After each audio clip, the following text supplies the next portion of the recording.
안녕하세요. 박예빈입니다. 오늘은 인간관계 기술이라는 책에서 첫인상에 대한 부분 여러분들과 함께 읽어보겠습니다. 87페이지 첫인상 만들기 부분입니다. 첫인상이 마지막 인상이 될 수도 있다. 첫 만남은 결정적이다. 첫인상을 좋게 주면 그 다음부터 그 사람 대하기가 쉬워진다. 그 반대도 마찬가지다. 두 번째 만남에서 당신에 대한 의견을 바꾸기는 생각보다 어렵다. 묘전날 친구와 내가 둘 다 아는 한 상인에 대해서 이야기하게 되었다. 난 그 남자 싫더라. 그 사람 아주 못됐더라. 한 성격 하는 데다 아내에게 함부로 해. 나는 귀를 의심했다. 정말? 나는 전혀 모르겠던데. 내가 볼 때 그 사람은 우리 동네에서 가장 유쾌하고 성격 좋은 남자야. 아내하고도 사이 너무 좋던데. 그래? 처음 그 가게에 들어갔을 때 아내에게 심한 말을 하고 있더라고. 소리도 지르고 물건도 쾅쾅 내려놓고. 그때만 잠깐 주체 못한 것 아닐까? 평상시에도 항상 그러지 않아. 우리도 가끔 화가 폭발할 때가 있잖아. 아마 그 사람의 경우에는 일반적인 일은 아니고 어쩌다 그런 것일 텐데. 그거야 나도 모르겠지만 다른 사람들 앞에서 아나에게 그런 식으로 말하는 남자는 처음 봐. 그 사람이 앞으로 나에게 얼마나 잘할지 모르겠지만 좋아하게 되진 않을 것 같아. 실제로 이 문제의 인물은 내가 아는 한 명의 아내에게 가장 헌신적이고 다정한 사람이다. 솔직히 이제까지 그 남편보다 아내에게 더 지극정성인 사람을 보질 못했다. 물론 그 아내도 늘 행복에 겨운 얼굴이다. 하지만 내 친구가 그 남자를 보았을 때 그는 아주 형편없고 독선적인 남편이었고, 안타깝지만 앞으로도 그 모습은 친구의 내리 속에서 내내 지워지지 않을 것이다. 그 정도로 첫인상이 중요해요, 여러분. 늘 한결같이 행동해야 하나요? 아니면 자기를 관리해야 되나요? 어려워요. 그 정도로 첫인상은 어렵습니다. 다른 이들은 내가 나를 보는 방식으로 나를 받아들인다. 다른 이들에게 내가 어떻게 받아들여지는가는 전적으로 나에게 달렸다. 우리는 늘 다른 사람들이 날 어떻게 생각할까 걱정하지만 실제로 세상은 내가 나에 대해서 갖는 의견을 그대로 따르기 마련이다. 그것은 중력의 법칙처럼 절대 불변 심리학의 법칙인 것이다. 메이스는 말했다. 사람은 자기가 받아야 된다고 생각하는 만큼 받는다. 세상은 공정하게도 자기에 대한 평가는 스스로 내리도록 하고 있다. 영웅이건 바보건 똑같이 적용된다.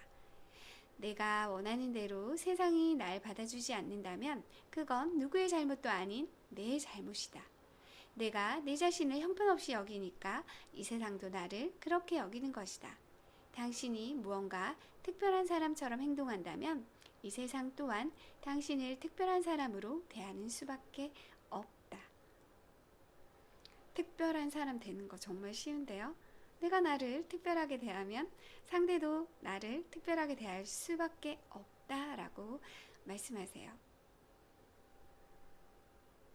하지만 유의해야 할 점이 한 가지 있다. 오만하고 고압적이고 걸핏하면 자존심을 내세워야 나를 자신있게 내세우는 것이라 생각하는 것이다. 하지만 실제로는 정확히 그 반대다. 정말 자기 자신에 대해 만족하고 자신을 괜찮은 인간이라고 여기는 사람이라면 자기에 대해 길게 부연 설명을 할 필요를 느끼지 못한다. 그래야 잘난 척하는 사람들은 그래야 할 필요가 있기 때문에 그러는 것이다. 그래야 할 필요를 느끼는 이유는 실제로 자기가 초라하고 볼품없다고 느끼기 때문이다. 그들은 끊임없이 나도 알고 보면 괜찮은 사람이라는 것을 증명하려고 한다. 정말 뭔가 있는 사람들은 절대 이렇게 행동하지 않는다. 그들은 아주 자연스럽고 소박하다. 무의식은 우리가 알고 있는 것보다 더 예리하다. 의식은 순간순간 사람들의 행동을 분석해서 정확한 결론을 내릴 만큼 영리하지 않다. 하지만 무의식은 훨씬 더 영민하다. 무의식은 잘난 척하는 사람들이 실제로는 자긍심이 거의 없으며 겉모습은 단지 가짜일 뿐이라는 것을 재빨리 알아차린다. 신문 기자가 자신을 취재했다고 자랑을 늘어놓는 친구가 있었다. 중서부의 그저 그런 지역 신문이었다. 그는 기사가 실리자마자 신문을 몇백 부나 사서 아는 사람들에게 다 돌렸다. 다음날 그 친구를 아는 다른 친구를 만났다. 난 너무 궁금해. 그 친구가 자기가 얼마나 대단한 사람인지 나한테 알리려는 거 아니야? 아니면 자기 자신한테 알리려는 거야?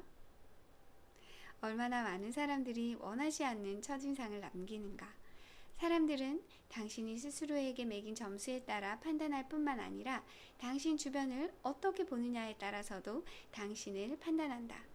당신이 하고 있는 일과 다니는 직장과 경쟁자를 어떻게 평가하느냐에 따라 당신을 달리 평가한다. 성경의 마태복음에는 이런 말씀이 있다. 너희가 비판하는 그 비판으로 너희가 비판을 받을 것이요 너희가 헤아리는 그 헤아림으로 너희가 헤아림을 받을 것이다. 이것은 인간관계의 교과서 같은 말이다. 우리가 무엇을 판단하는 순간 다른 사람들은 우리를 판단할 근거를 얻는다. 이혼 전문 변호사가 내게 말했다. 남편이나 아내가 와서 나한테 배우자를 얼마나 몹쓸 인간인지 구구절절 이야기하잖아. 그런데 왜 난 그 이야기를 들으면 지금 욕하고 있는 대상이 아니라 그걸 말하고 있는 당사자에 대해서 더 많이 알게 되는 느낌일까? 부정적인 말과 부정적인 의견은 안 좋은 인상을 준다. 뉴욕시 월터 A. 로헨 헤드헌팅 회사의 사장인 월터 로헨은 연봉 5만 달러 이상인 사람들에게 좋은 직장을 소개하는 일을 30년 가까이 해오고 있다. 그가 지원자들에게 꼭 하는 말이 있다. 채용 면접을 볼 때 절대로 현재의 상사를 험담하지 말라는 것이다. 지금 상사를 깎아내리면 새로운 상사의 환심을 살 것 같고 이제까지 받은 부당한 대접에 대해서도 마음껏 토로하고 싶다. 하지만 절대 그런 짓은 하지 말라고 당부하고 또 당부한다. 기억하세요. 아무도 뒤에서 궁시렁거리는 사람을 고용하고 싶어 하지 않아요. 끊임없이 불평하는 사람들이 모인 곳에 들어갔을 때 얼마나 불편했는지 생각나는가. 전부 못마땅하다는 얼굴로 앉아있던 사람이 얼마나 인기 없었는지도 기억하는가. 당신의 직업과 당신이 일하는 회사를 어떻게 평가하고 있는가. 누가 당신에게 어디서 일하느냐고 물었을 때 마치 그곳에 다니는 일이 굉장히 창피하기라도 한 듯이 무슨 은행에 다니는데요? 라며 자신 없는 목소리로 대답하지 않았는가? 아니면 자랑스럽게 저 무슨 은행 다녀요? 라고 말하는가? 후자처럼 대답했을 때 상대방은 당신을 더 높이 평가한다. 당신에게 어디 출신이냐고 물었다. 당신은 기어 들어가는 목소리로 말한다. 그냥 조그만 시골 동네 출신이에요. 하지만 또 한 사람은 이렇게 말한다. 프레젠트빌이라고요. 작긴 한데 세상에서 가장 아름다운 곳이에요. 당신이 상사도 능력 없고 당신이 하고 있는 일도 시원치 않다고 이야기하면 듣는 사람은 당신 또한 시원찮은 회사에 다니는 그저 그런 사람이거나 사회 부적응자로 여기게 된다. 경쟁하지 말라. 많은 세일즈맨이 모르는 부분이 있다. 고객은 다른 제품을 헐뜯는 사람을 좋아하지 않는다. 경쟁사의 단점을 말하는 것도 마찬가지다. 좋은 인상을 남기고 싶다면 다른 사람이나 다른 제품의 단점을 끄집어내지 말라. 그냥 당신 제품의 장점만 부각하라. 부정적인 이야기를 하면 부정적인 무대를 만드는 것이 된다. 부정적인 분위기의 무대를 만들어 놓고 왜 사람들이 예스라고 대답하지 않는지 궁금해 하는가? 상대를 헐뜯는 사람을 만나면 우리는 무의식적으로 이런 논리에 닿게 된다. 이 제품 문제가 있는 건 아닐까? 그렇지 않다면 이 사람이 이렇게 오랫동안 다른 물건 이야기를 할 리가 없어. 먼저 부정적인 무대를 마련해 놓고서는 그 사람이 예스라고 대답하리라 기대하지 말자. 저명한 심리학자인 해리 오버스트리트는 인간 행동에 영향을 주는 법이란 책에서 다른 사람에게 예스를 얻어내는 최고의 방법은 예스 분위기를 만드는 것이라고 했다. 잠깐만요. 예스는 부정적인 분위기에서 나올 수도 있다. 이 조언을 실천하려다가 이런 실수를 저지른 친구도 있다. 그 사람은 평소 비관적이고 냉소적이며 부정적인 사람이었는데 사람들에게 예스란 대답을 받게 되는 질문들도 마찬가지로 부정적이었다. 오늘 날씨 너무 덥고 끈적끈적하지 않아요? 그는 고객에게 물었다. 그러면 당연히 네 그러네요 라는 대답이 돌아온다. 세상이 왜 이 모양으로 돌아가는지 모르겠어요. 사는 게 답답하죠? 그러면 사람들 역시 그러게요 라고 대답한다. 앞으로 뭘 믿고 살아야 될지. 이렇게 말하면 사람들도 맞아요 저도 그래요 라고 대답한다. 그 사람은 이제까지 예스란 대답을 많이 얻었으니 공감대를 형성하는 것 같았지만 문제는 대화를 하면서 분위기가 침울해졌다는 것이다. 침울한 분위기에서 새 물건을 사고 싶은 사람은 없다. 기본적으로 비관적으로 우울하고 부정적인 사람은 뭔가 사거나 시도하고 싶어지지 않는다. 새로운 아이디어나 신제품도 궁금해하지 않고 의심만 생긴다. 반면 명랑하고 긍정적이고 낙관적인 사람들이 신상품이나 기발한 아이디어에 관심이 많다. 그들은 마음은 더 열려 있으며 조금 더 시각을 넓히고 싶어하고 기회를 갖고 싶어한다. 당신의 질문 하나가 대답을 위한 무대를 만들기도 한다. 예스를 얻어내는 법칙은 그 질문 속에 대답이 내재되어 있는 질문을 하는 것이다. 이거 좋아하세요? 라고 묻는 대신 아마 이런 것 분명 좋아하실걸요? 라고 묻는다. 이 색 좋아하세요? 가 아니라 이 색 정말 예쁜 것 같아요. 그렇죠? 혹은 이 색 진짜 예쁘지 않아요? 라고 묻는다. 사람들이 예스라고 대답하게 하는 세 번째 방법은 질문을 하면서 고개를 끄덕이는 것이다. 당신의 행동이 다른 사람의 행동에 영향을 준다는 사실을 잊지 말자. 알버트 에드워드 위컨 박사는 말했다. 다른 사람이 당신이 원하는 것을 해줄 것이라는 확신만 있다면 어떤 제안도 할 수 있다. 사람들에게 어떤 일을 하게 하는데 그것도 즐겁게 하게 하는데 탁월한 능력을 갖고 있는 사람이 있다. 텍사스 달라스의 내셔널 뱅커 보험회사인 회사 사장인 피어스 브룩스 박사이다. 브룩스 박사가 달라스의 타일러 스트리트 감리교회의 장로였을 때는 교회 주일 학교의 학생 수가 기하급수적으로 증가했다. 그가 텍사스 안전위원회의 의장이었던 시절 텍사스는 미국에서 가장 안전한 도시가 되었다. 지체 부자유 어린이 단체를 조직했을 때 그는 자기의 돈도 기부했지만 전국의 수많은 사업가들을 동참하도록 했다. 그중 한 회사는 그 회사의 모든 수익을 이 단체에 기부하기도 했다. 그는 어디 가나 기록을 세웠다.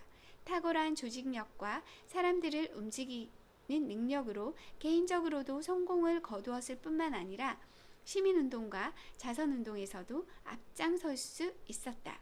브룩스 박사는 사람들이 움직이는 비결이 뭐냐고 묻자 그가 대답했다. 뭘까요? 나는 사람들을 붙잡고 꼭 그 일을 해달라고 부탁하지 않아요. 그보다는 그 일을 하고 싶은 이유를 주죠. 그리고 그 사람이 잘하게 될 거라 생각합니다. 그런 다음 그들에게 믿는다고 이야기해요. 그런 다음 믿고 맡기죠.